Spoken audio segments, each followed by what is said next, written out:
Hi ಎಲ್ರಿಗೂ ನಮಸ್ಕಾರ. Healthy cook ಚಾನಲ್ಗೆ ಎಲ್ಲರಿಗೂ ಸ್ವಾಗತ. ಇವಾಗ ಮಾವಿನ ಹಣ್ಣಿನ ಸೀಸನ್ ಅಲ್ವಾ. ಹಸಿದಾಗ ಹಲಸು, ಉಂಡಾಗ ಮಾವು ಅಂತ ಹೇಳಿದಾಗೆ ನೋಡಿ, ಮಾವಿನ ಹಣ್ಣಿನ ಸೀಸನ್ ಬರುವಾಗ ಅದರಲ್ಲಿ ನಾವು ಬೇರೆ ಬೇರೆ ಥರ ಅಡುಗೆ ಮಾಡ್ಬೋದು. ಇವತ್ತು ನಾನು ರಸಾಯನ ಮಾಡಿದ್ದೇನೆ. ಅದನ್ನು ಈ ಕಡೆ ಸ್ವೀಕರಣೆ ಅಂತ ಹೇಳ್ತಾರೆ ಅಂತ ಅನಿಸುತ್ತೆ, ನನಗೆ ಸರಿಯಾಗಿ ಗೊತ್ತಿಲ್ಲ. ನಮ್ಮ ಊರ ಕಡೆಯಲ್ಲಿ ಇದನ್ನು ರಸಾಯನ ಅಂತ ಹೇಳ್ತಾರೆ.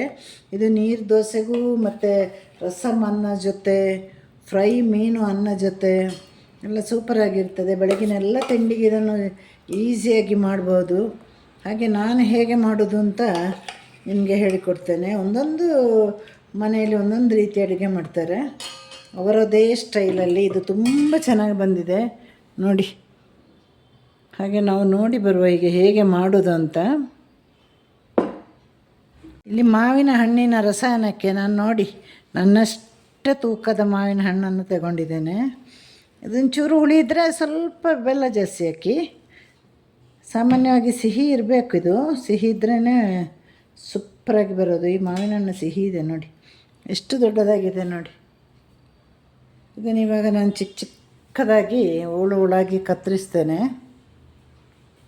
ಒಂದು ಸೈಡಿಗೆ ಇರಲಿ. ಮಾವಿನ ಹಣ್ಣಿನ ಸಿಪ್ಪೆ ತಿನ್ನಬೇಕು ಅಂತ ನಮ್ಮ ಸ್ಕಿನ್ನೆಲ್ಲ ಕ್ಲೀನ್ ಆಗ್ತದೆ. ಕಾರಣ ಅದರಲ್ಲಿ ಫೈಬರ್ ಜಾಸ್ತಿ ಇರೋದಲ್ವ. ಮಾವಿನ ಹಣ್ಣಲ್ಲಿ ನಾರಿನಂಶ ಇದ್ರೂ ಸಿಪ್ಪೆಯಲ್ಲಿ ಜಾಸ್ತಿ ಇದೆ. ಈ ನಾರಿನಂಶ ನಮ್ಮ ದೇಹಕ್ಕೆ ಬಹಳ ಒಳ್ಳೆಯದು ನೋಡಿ. ಈಗ ಇದನ್ನು ಪೀಸ್ ಮಾಡುವ ನಾವಲ್ಲ. ಎಷ್ಟು ಚಂದ ಅಲ್ಲ ಕಾಣಲಿಕ್ಕೆ. ಇದು ಕೊಳೆತು ಹೋಗೋದಿದ್ರೆ ಶೋಕೇಸಲ್ಲಿ ಇಡ್ಬೋದಾಗಿತ್ತು.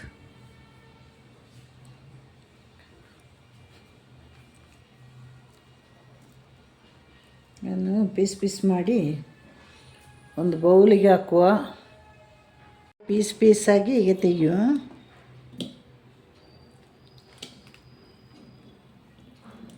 ಆಮೇಲೆ ಬೇಕಂದರೆ ಸ್ವಲ್ಪ ಕಿವುಚಬೇಕು, ಬೇಕಂದರೆ ಮಾತ್ರ.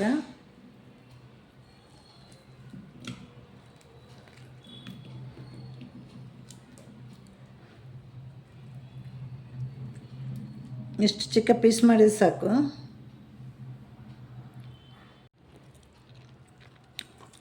ಈ ಸಿಪ್ಪೆ ನಾನು ಸುಮ್ಮನೆ ಬಿಡೋದಿಲ್ಲ, ಹಸು ತಿಂದಾಗ ತಿಂತೇನೆ. ಯಾಕೆ ಅಲ್ವಾ ಹಣ ಕೊಟ್ಟಿದ್ದಾನೆಲ್ಲ ಹಾಳು ಮಾಡೋದು. ನೋಡಿ ಇಷ್ಟು ಸಿಕ್ಕಿತ್ತು. ಒಂದು ದೊಡ್ಡ ಮಾವಿನ ಹಣ್ಣು, ಅದು 3/4 ಕಿಲೋ ಇತ್ತು ಒಂದು ಮಾವಿನ ಹಣ್ಣು. ಒಂಚೂರು ಹುಳಿ ಮಿಕ್ಸ್ ಸಿಹಿ ಇದೆ ಇದು. ಹಾಗೆ ಒಂಚೂರು ಸ್ವಲ್ಪ ಲೆಕ್ಕಕ್ಕಿಂತ ಬೆಲ್ಲ ಜಾಸ್ತಿ ಹಾಕಬೇಕು, ಹುಳಿ ಇದ್ದರೆ.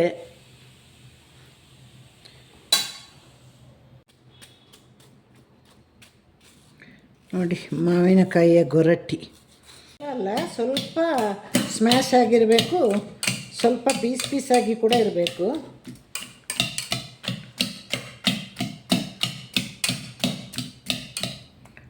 ಎರಡನೇ ಇರಬೇಕು.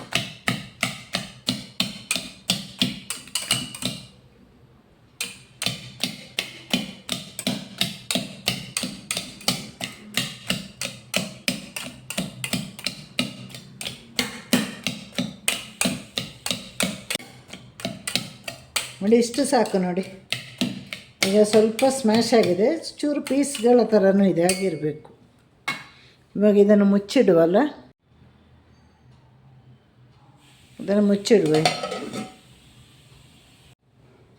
ಈಗ ರಸಾಯನಕ್ಕೆ ಮಾವಿನ ಹಣ್ಣು ಕಟ್ ಮಾಡಿದ್ದಾಯ್ತಲ್ವ. ಈಗ ಒಂದು ಚಿಕ್ಕ ತೆಂಗಿನಕಾಯಿನ ಫುಲ್ಲಾಗಿ ನಾನು ತುರಿದಿಟ್ಟಿದ್ದೇನೆ. ಇದು ಮೀಡಿಯಮ್ಗಿಂತಲೂ ಚಿಕ್ಕದಿತ್ತು ತೆಂಗಿನಕಾಯಿ. ಸ್ವಲ್ಪ ಎಳೆಯ ತೆಂಗಿನಕಾಯಿ ತಗೊಂಡ್ರೆ ಒಳ್ಳೆಯದು.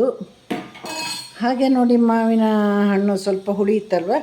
ಹುಳಿ ಇಲ್ಲ ಅಂದರೆ ನಮಗೆ ಇದು ಎರಡು ಬೆಲ್ಲದ ಪೀಸ್ ಸಾಕಾಗ್ತದೆ. ಈಗ ಹುಳಿ ಇತ್ತು, ಹಾಗೆ ನಾನು ಇಲ್ಲಿ 4 ಬೆಲ್ಲದ ಪೀಸ್ ಹಾಕ್ತಾಯಿದ್ದೇನೆ. ಇದನ್ನು ನಾವು ಚೆನ್ನಾಗಿ ರುಬ್ಬಿ ನಂತರದಲ್ಲಿ ಅದರ ಹಾಲು ತೆಗೆದ್ರೆ ಆಯಿತು. ಅದಕ್ಕೆ ನಾನು ಏಲಕ್ಕಿ ಒಂದು 5-6 ಏಲಕ್ಕಿ ಈಗಲೇ ಹಾಕ್ತಾಯಿದ್ದೇನೆ. ಯಾಕೆಂದರೆ ತುಂಬ ಏಲಕ್ಕಿ ಸ್ಮೆಲ್ಲು ಕೂಡ ಬರಬಾರ್ದಲ್ವ. ಇದೆಲ್ಲವನ್ನು ನಾವು ಸೋಸಿ ತೆಗಿಲಿಕ್ಕುಂಟು ಹಾಲು. ಒಂದೇ ಒಂದು ಫಸ್ಟ್ ಹಾಲು ಮಾತ್ರ ಸಾಕು. ನಾವೀಗ ಪಾಯಸಕ್ಕೆ ಫಸ್ಟು ಸೆಕೆಂಡ್ ಹಾಲು ತೆಗಿತೇವಲ್ವ, ಹಾಗೆ ಇದಕ್ಕೆ ತಗೊಳ್ಬಾರ್ದು. ಒಂದೇ ಒಂದು ಹಾಲು. ಅದಕ್ಕೆ ಏನು ಮಾಡಬೇಕು, ನಾವು ತುಂಬ ಕಣ್ಣಿನ ಕಾಡಿಗೆ ಥರ ರುಬ್ಬಿ ತರಬೇಕು. ಈಗ ನಾವು ಬಟ್ಟೆಯಲ್ಲಿ ಹಾಲು ತೆಗೆಯೋದಕ್ಕಿಂತ ಈ ಥರ ಜರಡೆ ಪಾತ್ರೆಯಲ್ಲಿ ತೆಗೆದ್ರೆ ಒಳ್ಳೆಯದು. ಇಲ್ಲ ಬರೀ ತೆಂಗಿನ ಹಾಲು ತೆಗೆದು ಮತ್ತೆ ಅದನ್ನು ಕದಡಿಸ್ತಾ ಇರಬೇಕಲ್ವ, ಇಲ್ಲಾಂದರೆ ಮೆಲ್ಟ್ ಮಾಡಿ ಹಾಕ್ಬೋದು. ಈಗ ನೋಡಿ ಹಿಂಡಿ ಒಳ್ಳೆ ಚೆನ್ನಾಗಿ ಹಿಂಡಬೇಕು.